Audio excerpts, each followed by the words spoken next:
We begin this edition of Health Talk discussing safety, just as we do each morning in Safety Huddle and at the beginning of each meeting at the Medical Center.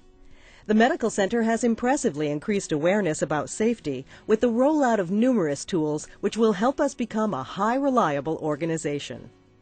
Carrie Eaton, Chief Administrative Officer, discusses why safety is at the core of all that we do. Well, high reliability organization is really just what it says it is. It's that you should be able to rely on the organization to do the right things for patients all the time, not just some of the time.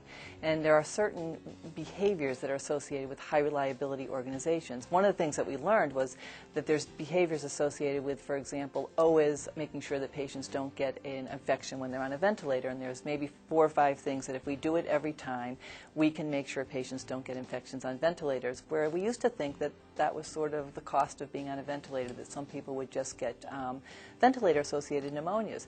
Now we found out that there's certain behaviors that if you practice them regularly and reliably, you can keep patients safe. And if you do this all the time, you can reliably not have a safety event for a patient when you're in the hospital. So our work has been to teach patients, or to teach our patients, our families, but mostly our employees, how to practice these safe behaviors so that we don't have unexpected adverse events for patients that are within our own control. One of the elements of being a high reliable organization is to reward and recognize our safety heroes.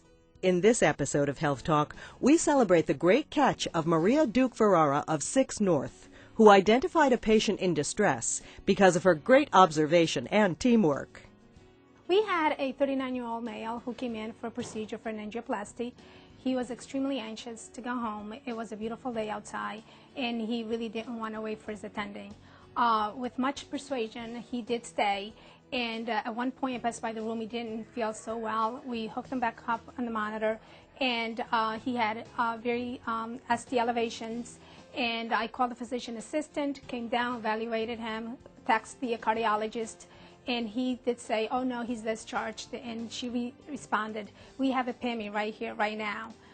He came down, the cardiologist came down immediately, spoke with the cath lab, and within 6 minutes he was down the cath lab. And he ended up having a big clot in one of his coronary arteries, and he did very well after everything was done.